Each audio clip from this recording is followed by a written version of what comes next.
नमस्कार दोस्तों, बहुत बहुत स्वागत है आपका यूपीएससी अनस्टॉपेबल में। आप हैं मेरे साथ, मेरा नाम है सुमित। और दोस्तों, जैसा कि आप जानते हैं, एक बहुत ही इंपॉर्टेंट न्यूज़ यहां पर निकल आई है। हमारे एग्जाम पर्सपेक्टिव से बहुत ज़्यादा इंपॉर्टेंट है, क्योंकि आप देखेंगे कि एग्जाम में डायरेक्ट क्वेश्चंस ऐसे पूछे गए हैं पिछले सालों में। इसीलिए ये न्यूज़ बहुत ज़्यादा इंपॉर्टेंट हो जाती है हमें कवर करना। दोस्तों, फिलीपींस में एक वोल्केनिक इरप्शन हुआ है, यानी कि फिलीपींस में एक ज्वालामुखी विस्फोट हुआ है। और ये ज्वालामुखी विस्फोट हमें पढ़ना इसलिए जरूरी है क्योंकि जैसा कि आप जानते हैं, प्रीवियस ईयर को अगर आप देखेंगे, मेंस की बात करें या फिर प्रीलिम्स की बात करें, दोनों में डायरेक्ट क्वेश्चंस पूछे गए हैं। और वो भी सिर्फ वॉल्केनिक एक्टिविटी पर नहीं, सिर्फ वॉल्केनो के इरप्शन या फिर उसके मैकेनिज्म पर नहीं, बल्कि जो रीसेंट इरप्शंस हुए हैं, यानी कि हाल फिलहाल में जो भी इरप्शन होते हैं वो डायरेक्टली पेपर में पूछे गए हैं। इसलिए बहुत ज़्यादा इंपॉर्टेंट हो जाता है कि हाल फिलहाल में कोई भी इरप्शन हुआ है, कोई भी ज्वालामुखी विस्फोट हुआ है, उस ज्वालामुखी का नाम आपको पता होना चाहिए, इस ज्वालामुखी की लोकेशन आपको पता होनी चाहिए, साथ ही में ज्वालामुखी आखिर क्यों फटते हैं, कहां पर सबसे ज्यादा होते हैं, कुछ इंपॉर्टेंट जो फैक्ट्स हैं वो सभी इस वीडियो में जानेंगे। तो मेंस का क्वेश्चन अगर 2021 का आप देखेंगे, कहता है कि मेंशन द ग्लोबल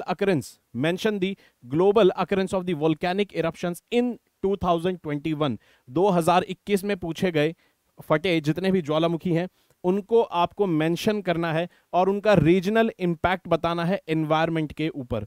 यानी कि आपको थोड़ा स्टैटिक जानकारी तो होनी ही चाहिए, क्योंकि आप उसमें मेंशन करेंगे, 150 शब्द है, थोड़ा सा आप मेंशन करेंगे कि ज्वालामुखी आखिर बनता कैसे है। एक मैप के थ्रू बताएंगे 4-5 लोकेशंस जहां के आपको रीसेंट इरप्शंस याद रहें पिछले 1-2 सालों के। साथ ही में आपको रीजनल उस पर इन्वायरमेंट इम्पैक्ट बताने होंगे, ठीक है, जो कि स्टैटिक का पार्ट है। उसके अलावा 2018 में क्वेश्चन पूछा गया है, Barren Island is an active volcano located in Indian territory. India में जो ज्वालामुखी विस्फोट हुआ था बैरन आइलैंड, जो कि इंडिया का ओनली एक्टिव वॉल्केनो है। अभी जानेंगे एक्टिव वॉल्केनो क्या होते हैं। Only active volcano of India, इसके ऊपर क्वेश्चन पूछा गया है, ठीक है। और यहां पर इसका जो सही जवाब है वो है ओनली वन, ठीक है। देख लेंगे किस तरह से। और इंपॉर्टेंट इसलिए हो जाता है क्योंकि हमारा जो सिलेबस है, GS1 का जो सिलेबस है, मेंस का अगर आप सिलेबस उठा के देखेंगे GS1 का, तो डायरेक्ट पेपर 1 के अंदर टर्म इस्तेमाल होती हुई दिखेगी, वोल्केनिक एक्टिविटीज, ठीक है। यानी कि वोल्केनिक एक्टिविटी जितनी भी है उनसे जुड़े हुए जितने भी सवाल हैं वो सभी इंपॉर्टेंट बन जाते हैं हमारे लिए, ठीक है। तो वोल्केनिक एक्टिविटी डायरेक्टली मेंशन्ड है, तो यहां पर बहुत ज्यादा जरूरी हो जाता है कि हम इसको स्टडी करें, ठीक है। चलिए, तो यहां पर उसके बाद देखते हैं, जीएस पेपर 1 में मेंशन्ड है। और जैसा कि आप जानते हैं दोस्तों कि अनअकैडमी आपको प्रिपरेशन करा रहा है, और अगर आपको यूपीएससी की प्रिपरेशन अनअकैडमी के साथ करनी है तो ऑलरेडी अनअकैडमी कोर्सेज लॉन्च आपके लिए कर चुका है, ठीक है। अनअकैडमी ऑलरेडी आपके लिए कोर्सेज लॉन्च कर चुका है और ऑल स्टार बैच चल रहा है 2024 के लिए, जिसके अंदर प्री मेंस और इंटरव्यू सभी की तैयारी आपको यहाँ पर कराई जाएगी। और जिसके अंदर आप यहाँ पर देख सकते हैं मेंटरशिप भी आपको प्रोवाइड कराई जा रही है कोर्सेज के अंदर। साथ ही में आप ईएमआई पर भी कोर्सेज की पेमेंट कर सकते हैं, और दिल्ली में भी ऑफलाइन सेंटर है, वहाँ पर भी आप तैयारी कर सकते हैं। ऑप्शनल के सभी बैचेज यहाँ पर आपको देखने को मिलेंगे, सभी ऑप्शनल को यहाँ पर प्रिपेयर कराया जा रहा है। और साथ ही में आपको अगर स्कॉलरशिप चाहिए तो भी आप अच्छी खासी स्कॉलरशिप ले सकते हैं एग्जाम देकर, और अपनी परफॉर्मेंस के आधार पर आप लगभग 90% स्कॉलरशिप आराम से ले सकते हैं। और जैसा कि आप जानते हैं, मेरा नाम है सुमित और मैं आपके साथ रहता हूं स्पेशल क्लास में शाम को 6 बजे, मंडे से सैटरडे, यानी कि सोमवार से शनिवार, रोज शाम को 6 बजे हम यहाँ पर स्पेशल क्लास लेते हैं। ये बिल्कुल फ्री क्लास है। अभी इसके अंदर हम वर्ल्ड हिस्ट्री के जो इंपॉर्टेंट टॉपिक्स हैं उसको कवर कर रहे हैं। तो मेरे साथ अगर वर्ल्ड हिस्ट्री आपको पढ़नी है फ्री में, तो आप मेरे साथ स्पेशल क्लास में जुड़ सकते हैं। साथ ही में जो प्लस कोर्स है अनअकैडमी का, उसके अंदर एनसीईआरटी मैं कवर कर रहा हूं 9th to 12th। और आप जैसा कि जानते हैं दोस्तों, 9th to 12th एनसीईआरटी जैसे ही आप खत्म करेंगे तो बेसिक से लेके एडवांस तक आपकी हिस्ट्री कवर हो जाती है एग्जाम पर्सपेक्टिव से, चाहे प्री हो या फिर मेंस हो। तो दोनों ही चीज़ों को हम यहाँ पर टारगेट कर रहे हैं। मंडे टू सैटरडे सुबह 9 बजे हम लेते हैं एनसीईआरटी बैच, शाम को 6 बजे होती है फ्री क्लास। आप ये फोटो देख सकते हैं, ये जो वॉल्केनो है इसका नाम है मेओन वॉल्केनो, यानी कि जो मेओन ज्वालामुखी है ये फटा है फिलीपींस के अंदर। फोटो देख सकते हैं, बहुत जबरदस्त तरीके से इसमें से लगातार इरप्शन हो रहा है, इसमें से आग बरस रही है। लोकेशन क्या है, अगर लोकेशन देखेंगे फिलीपींस आपको कहां दिखेगा, फिलीपींस आपको साउथ चाइना सी के पास दिखेगा। यानी कि अब आपको यह भी पता होना चाहिए, लोकेशन घुमा फिरा के दे देता है एग्जाम में, जैसे साउथ चाइना सी यहां पर है, फिलीपींस के नीचे आपको सेलेबस सी दिखेगा और इंडोनेशिया और फिलीपींस के बीच में ये सी आपको देखने को मिलेगा। तो फिलीपींस के अंदर ये वॉल्केनो है, लोकेशन आप देख सकते हैं। एक और इंपॉर्टेंट बात यहां पर याद रखने की ये है कि फिलीपींस में ये वॉल्केनिक इरप्शन पहला नहीं है, अब पिछले 2-3 सालों में कई इरप्शंस हुए हैं। साथ ही में इसके साथ जो पड़ोसी देश है इंडोनेशिया, इसमें भी अच्छे खासे ज्वालामुखी हैं, यहां पर भी इरप्शंस होते रहते हैं, ठीक है। और एक और जगह है, वो आपको धीरे जैसे क्लास में आगे बढ़ेंगे पता चलेगी कि भाई कहाँ पे इरप्शंस और ज़्यादा होते हैं। तो यहाँ पर बात कर रहे हैं मेयोन जो वॉल्केनो है, ज्वालामुखी, इसकी अगर बात करें तो 12,000 के करीब लोगों को यहाँ से इवैक्यूएट किया गया जैसे ही पता चला कि ज्वालामुखी फट रहा है धीरे धीरे। पिछले 1 वीक से इसमें एक्टिविटी शुरू हो गई थी, लोगों को यहाँ से हटाया गया, जगह खाली करवाई गई। उसके अलावा फिलीपींस में 24 एक्टिव वॉल्केनोज हैं, उनमें से एक ये वॉल्केनो है, 24 एक्टिव वॉल्केनो है, ठीक है। साथ ही में ये 2018 में आखिरी टाइम ये वॉल्केनो इरप्ट हुआ था जब हजारों लोगों को डिस्प्लेस किया गया था। साथ ही में 1814 के अंदर ये वॉल्केनो बहुत जबरदस्त तरीके से इसके अंदर इरप्शन हुआ था, जिसमें लगभग एक पूरा गांव इसके अंदर तबाह हो गया था। इसके अलावा अगर बात करें तो 2021-22 में फिलीपींस के वॉल्केनोज की बात करें तो ताल वॉल्केनो न्यूज में था, याद रखेंगे। यूपीएससी पिछले 2-3 साल का करंट अफेयर लिंक करके दे देता है, लेकिन कोई लॉजिक तो होना चाहिए। लॉजिक ये है, इस साल अगर वॉल्केनिक इरप्शन फिलीपींस में हुआ है तो पिछले 2 साल के इरप्शंस भी आपकी नजर में होने चाहिए। हो सकता है वो आपसे वॉल्केनो का नाम लेकर क्वेश्चन बना दे कि ये वॉल्केनो इस कंट्री में है या फिर दिस पर्टिकुलर कंट्री में ये वॉल्केनो है। ताल वॉल्केनो 2021-22 में इसका फिलीपींस में ही इरप्शन हुआ था। उसके अलावा बुलसान वॉल्केनो भी एक फिलीपींस का ही वॉल्केनो है जो जून 2022 में जिसमें इरप्शन हुआ था। तो पिछले 2 साल में अगर इरप्शन हुए हैं तो एटलीस्ट आपको ये नाम याद होने चाहिए। डायरेक्टली भी पूछ सकता है कि आजकल मैच करने में बहुत मजा आता है यूपीएससी को, यहां पे वॉल्केनो का नाम दे देगा, यहां पर कंट्री दे देगा। अब क्योंकि एक्टिव वॉल्केनो है, भाई ऐसा तो है नहीं कि पूरे साल में 100-200 वॉल्केनिक एरप्शंस होते हैं, मेजर जो एक्टिव वॉल्केनोज हैं उनमें से ऐसा तो है नहीं। यानी कि पूरे साल में अगर 2-3-4 ज्वालामुखी भी फट रहे हैं तो आपको उनका वॉल्केनो का नाम और उसकी कंट्री यानी कि उसकी लोकेशन आपको पता होनी चाहिए। तो जैसा कि मैंने कहा कि इंडोनेशिया में भी वोल्केनिक इरप्शंस होते रहते हैं जैसे फिलीपींस में होते हैं। तो यहाँ पर आपको कुछ इंपॉर्टेंट वोल्केनोज जो कि ज्वालामुखी इंडोनेशिया के हैं, इनके नाम आपको पता होने चाहिए, ठीक है। जैसे कि माउंट मेरापी आपको दिखेगा, माउंट ब्रोमो, यहाँ पर सिनबुंग, समेरू, ठीक है, 2019 में इरप्शन यहां पर हुआ था, ठीक है। सेमेरो में भी 2018-19 के आसपास इरप्शन हुआ था। माउंट अगुंग, ये कुछ माउंटेन्स जो हैं यानी कि ज्वालामुखी माउंटेन्स, ये काफी ज्यादा इंपॉर्टेंट है, आपकी एक नजर होनी चाहिए क्योंकि कभी भी एग्जाम में मैच आपसे करवा सकता है, ठीक है। चलिए, और अब तो आपको पता है कि एलिमिनेशन टेक्निक भी काम नहीं करती, तो भाई सीधा सीधा हमें पता होना चाहिए। कहता है टाइप्स ऑफ वोल्केनिक की जो एक्टिविटी होती है, वोल्केनिक एक्टिविटी के आधार पर वोल्केनोज को 3 कैटेगरी में डिवाइड किया जाता है। एक एक्टिव वोल्केनो, दूसरा डॉर्मेंट और तीसरा एक्सटिंक्ट, ठीक है, या फिर आप कह सकते हैं इनएक्टिव वोल्केनो, जो पूरी तरह से ऐसे एक्सटिंक्ट वो डॉर्मेंट वोल्केनो होते हैं जो पूरी तरह से खत्म या फिर इनएक्टिव हो चुके हैं, ठीक है। ये इनकी कोई पॉसिबिलिटी नहीं होती है कि ये फ्यूचर में दोबारा इनमें से कभी भी इरप्शन होगा। जबकि एक्टिव वोल्केनो की डेफिनेशन क्या है? ऐसा वोल्केनो जिसमें या तो अभी इरप्शन हो रहा है, जो ज्वालामुखी अभी फट रहा है, या फिर आने वाले कुछ समय में, आने वाले किसी भी समय में ये ज्वालामुखी फट सकता है, ठीक है, दोबारा फट सकता है। यानी कि अभी इरप्शन हो रहा है और दोबारा भी इरप्शन हो सकता है, तो यह है एक्टिव वोल्केनोज। डॉर्मेंट वोल्केनोज, जो कि बहुत लंबे समय से अभी इसके अंदर कोई इरप्शन देखने को नहीं मिला है, लेकिन फ्यूचर में ये इरप्ट हो सकता है। डॉर्मेंट स्थिति में है, यानी कि अभी सोया हुआ है, उठ सकता है कभी भी, यानी कि अभी तो नहीं फट रहा, कभी और इसमें इरप्शन हो सकता है। और इनएक्टिव जो एक्सटिंक्ट वोल्केनो है वो यहां पर देख चुके हैं। और रीसेंट वोल्केनिक इरप्शंस की अगर बात करें, भाई मेंस में क्वेश्चन पूछा है और स्पेशली पूछ रहा है 2021 के रेफरेंस में, तो दोस्तों अगर कोई रीसेंट इरप्शन हुआ है, हो सकता है 2021 शब्द इस्तेमाल ना करे दोबारा, कह सकता है कि भाई लिस्ट या फिर mention some of the recent volcanic eruptions, और उनके बारे में आपसे मेंस में पूछना चाहे तो यहाँ पर आप देख सकते हैं कि भाई रीसेंट जो है 2022 में मौना लोआ हवाई में है, ठीक है, 2022 में यहाँ पर मेक्सिको में हुआ। उसके अलावा रशिया में 2022 में इरप्शन हुआ। टोंगा में टोंगा क्या है? टोंगा एक आइलैंड है।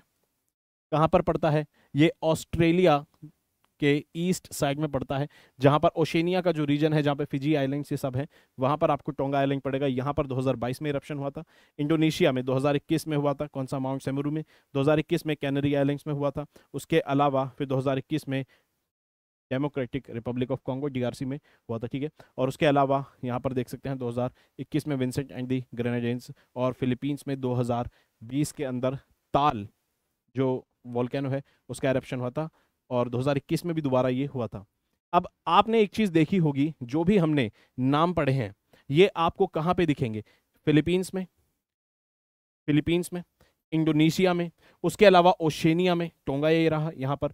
उसके अलावा आपको हवाई जो मिलेगा, हवाई भी आपको पैसिफिक ओशन में ही देखने को मिलता है, ठीक है। हवाई भी हमें पैसिफिक ओशन में ही देखने को मिलता है। यानी कि ये जो रीजन है आपको जापान में भी दिखने को मिलते हैं, ठीक है। जापान में भी हमें वोल्केनोज देखने को मिलते हैं। अल्यूशियन ट्रेंच में भी वोल्केनिक इरप्शंस देखने को मिलते हैं। तो यहां पर अगर आप देखेंगे तो ये जो पूरा रीजन है इसे कहते हैं हम क्या? Ring of fire. Ring of fire क्यों कहते हैं? क्योंकि यहां पर हमें वोल्केनोज मिलते रहते हैं, वोल्केनिक इरप्शंस होते रहते हैं। अब सवाल ये उठता है कि इस रीजन को रिंग ऑफ फायर क्यों कहते हैं और यहां पर वोल्केनोज क्यों मिलते हैं? देखिए, आप वोल्केनोज आपको इसी चेन में देखने को मिलेंगे, ठीक है। वोल्केनोज इसी चेन में देखने को मिलेंगे। ये पैसिफिक है, यहां से अगर इसको कनेक्ट कर दें और यहां से अगर इस तरह से कनेक्ट करते हुए चलें तो आपको देखने को मिलेंगे, ठीक है। ये रहा हवाई आइलैंड का। तो टेक्टोनिक प्लेट मूवमेंट इसका कारण है, ठीक है। रिंग ऑफ फायर हमने देखा। रिंग ऑफ फायर आप समझ गए, पैसिफिक ओशन के जो चारों तरफ एक रिंग बन रही है जहां पर वोल्केनोज मिलते हैं उसे कहते हैं रिंग ऑफ फायर। और यहां पर ही क्यों हमें वोल्केनोज देखने को मिलते हैं? क्योंकि इसका कारण है टेक्टोनिक, जो प्लेट टेक्टोनिक्स है उसका, ये उसका कारण है। जो टेक्टोनिक प्लेट्स होती हैं दरअसल धरती का जो सरफेस है, ठीक है, जिसकी बात करें हम, जो क्रस्ट है वो, और अपर मेंटल क्रस्ट और अपर मेंटल, जहां पर थोड़ा सा लिक्विड, ये मोल्टन रॉक्स आपको देखने को मिलती है।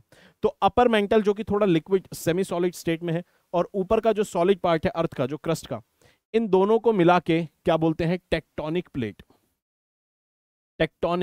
प्लेट। ये एक टेक्टोनिक प्लेट बनती है, लिथोस्फेरिक प्लेट होती है।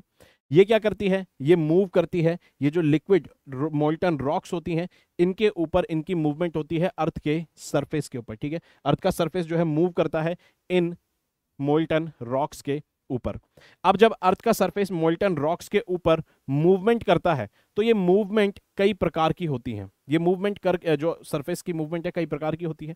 जैसे 3 प्रकार की मेजरली होती है, जैसे कि डाइवर्जेंट, या तो दो सरफेस एक दूसरे से अलग अलग दूर जा रहे हैं, ठीक है। जब दूर जाते हैं तो इनमें से यहां से मोल्टन रॉक बाहर आती है और रिज जैसी आपको देखने को मिलता है, रिज यहां पर बनता है, ठीक है। यहां पर भी आपको एक तरह से वोल्केनोज बनते हुए नजर आएंगे। उसके अलावा जब दो सरफेस आपस में टकराते हैं तो एक नीचे जाता है, एक उसके ऊपर जाता है। जब नीचे जाता है तो ये दोबारा जाके पिघलता है और फिर वापस यहां से निकलता है ज्वालामुखी की फॉर्म में, तो ज्वालामुखी बनते हैं। और अर्थक्वेक आते हैं किस तरह से? जब एक दूसरे से आसपास ये खिसकते हैं तो इसे बोलते हैं लेटरल मूवमेंट या ट्रांसफॉर्म बाउंड्री यहां पर बनती है, ठीक है। तो ये है डाइवर्जेंट मूवमेंट, कन्वर्जेंट मूवमेंट और लेटरल मूवमेंट। ये हमने बात कर ली कि भाई जो अर्थ के ऊपर सरफेस है वहां पर ये मूवमेंट चल रही है। तो अर्थ के सरफेस पे जब ये मूवमेंट चल रही है तो पूरे अर्थ के सरफेस को कुछ टेक्टोनिक प्लेट्स में बांटा गया है। यानी कि ये जो सरफेस है इसको डिवाइड किया गया है कुछ प्लेट्स में। प्लेट्स का मतलब कि सरफेस का एक हिस्सा, उसको हमने प्लेट का नाम दे दिया जो कि खुद मूव करता है। जैसे कि अफ्रीकन प्लेट हो गए, ये मेजर प्लेट है, ठीक है। Pacific plate, south American, Eurasian plate. अगर यहां पर आप देखेंगे ये है पैसिफिक प्लेट। ये पैसिफिक प्लेट जो है यहां पर आप दिख रही है, थोड़ी और थोड़ी सी उस तरफ है। इसको अगर यहां देखें, ये है पैसिफिक प्लेट। पैसिफिक प्लेट की आप देखेंगे तो यहां पर पैसिफिक प्लेट के चारों तरफ आपको कन्वर्जेंट मूवमेंट या डाइवर्जेंट मूवमेंट कहीं कहीं पर नजर आएगी। तो कुल मिला के पैसिफिक प्लेट जो है, दो यहां पर इस रीजन में पैसिफिक प्लेट बाकी जो प्लेट्स हैं उनसे टकरा रही है, उनसे मिल रही है, ठीक है। तो यहां पर ये जो लगातार मूवमेंट होती रहती है, कन्वर्जेंट या डाइवर्जेंट मूवमेंट, कहीं पर कन्वर्जेंट होंगी वहां पर भी वोल्केनोज बनेंगे जहां पर ट्रेंच बनेगा, ठीक है। यहां पर कन्वर्जेंट मूवमेंट से ट्रेंच बनेगा और यहां पर डाइवर्जेंट मूवमेंट में रिजेस बनेंगे जो कि ओशन में बनते हैं। तो यहां पर क्योंकि ये टेक्टोनिक मूवमेंट चल रही होती है प्लेट्स की टेक्टोनिक मूवमेंट की वजह से यहां पर ही वोल्केनोज आपको देखने को मिलेंगे। और इस रीजन को क्या कहा जाता है? इस रीजन को कहा जाता है रिंग ऑफ फायर। वोल्केनो बनने की आप देख सकते हैं जब टक्कर होती है तो कन्वर्जेंट प्लेट बाउंड्री में और दूसरी इस तरह से ऊपर जाती है नीचे, फिर यहीं से ज्वालामुखी ऊपर निकलते हैं। जैसे ये मोल्टन रॉक ऊपर जाती है तो ज्वालामुखी निकलते हैं, ठीक है। और प्लेट बाउंड्री कैसे मूवमेंट करती है, क्या है, ये सारी चीजें हम ऑलरेडी यहाँ पर समझ चुके हैं, ठीक है। तो कैसे एक वोल्केनो बनता है, किस तरह से वोल्केनो बनता है, प्लेट टेक्टोनिक्स क्या बात करता है, ठीक है, एक्सप्लेनेशन क्या है। वोल्केनोज जो इंडिया में है उनके यहाँ पर लिस्ट है, क्योंकि इंडिया में भी जो वोल्केनोज है उनके नाम देके आपको कंफ्यूज करके क्वेश्चन बना सकता है, पूछ सकता है कि भाई ये वोल्केनोज है, ये लास्ट में इसका इरप्शन तब हुआ था। जैसे बैरन आइलैंड पर पूछा था, तो बैरन आइलैंड इंडिया का ओनली एक्टिव वोल्केनो है, ओनली एक्टिव वोल्केनो। एक इंपॉर्टेंट फैक्ट आपको, इंटरेस्टिंग फैक्ट और पता चलेगा यहां पर, ठीक है। ये बैरन आइलैंड 2018 में क्वेश्चन पूछा गया था प्रीलिम्स में, और 2018 में प्रीलिम्स में एक क्वेश्चन आया था क्योंकि 2017 में ये वोल्केनो इरप्शन हुआ था, ये वोल्केनो फटा था, ये ज्वालामुखी। उसके अलावा नारकोंडम है, डेक्कन प्लेटो, ये भी पुराना एक वोल्केनो है इंडिया में जहां से जो डेक्कन ट्रैप्स बने थे, और डेक्कन ट्रैप्स के ऊपर भी 2022 मेंस में क्वेश्चन पूछा गया था, ठीक है। उसके अलावा एक इंपॉर्टेंट चीज यहां पर देख सकते हैं, लोकतक लेक जो है, लोकतक लेक भी जहां पर है आज, वहां पर एक पहले बहुत साल पहले, यहाँ पर मिलियन ईयर्स पहले यहाँ पर एक वोल्केनो हुआ करता था, जहां पर आज आपको लोकतक लेक देखने को मिलेगी, ठीक है। तो लोकतक लेक से रिलेटेड कभी क्वेश्चन आए और वहां पर एक फैक्ट एक्स्ट्रा जोड़ दे कि यहां पर कभी एक वोल्केनो हुआ करता था, तो बिल्कुल वो स्टेटमेंट सही होगी। कहता है which of the following is the largest active volcano in the world? पूरी दुनिया में सबसे बड़ा एक्टिव वोल्केनो इस समय कौन है? तो पूरी दुनिया में सबसे बड़ा एक्टिव वोल्केनो इस समय है मोना लोआ, जो कि हवाई में है, ठीक है, जो कि हवाई आइलैंड्स में है। मोना लोआ पूरी दुनिया का सबसे बड़ा एक्टिव वोल्केनो है। दोबारा से पेपर में कभी भी आपसे पूछ सकता है। तो दोस्तों, आप वीडियो अच्छी लगी तो वीडियो को लाइक करेंगे, चैनल को सब्सक्राइब करेंगे, और आप मेरे से डायरेक्टली इंस्टाग्राम पर कनेक्ट कर सकते हैं। पीडीएफ के लिए आप यहाँ पर टेलीग्राम चैनल ज्वाइन कर सकते हैं, और कोई भी डाउट हो तो आप मुझे मेल भी कर सकते हैं, कोई भी समस्या नहीं है, मैं आपको गाइड भी करूंगा। और अगर आप मेरे से कोई पर्सनल डाउट पूछेंगे तो स्ट्रेटेजी, एग्जाम, सब्जेक्ट से रिलेटेड वो भी आराम से डिस्कस कर सकते हैं। इंस्टाग्राम पे अगर मैसेज करेंगे तो मैं आपको ज़रूर रिप्लाई करूंगा, ठीक है। चलिए मिलते हैं अगली वीडियो में, तब तक अपना ख्याल रखेंगे, पढ़ते रहेंगे। जय हिंद दोस्तों।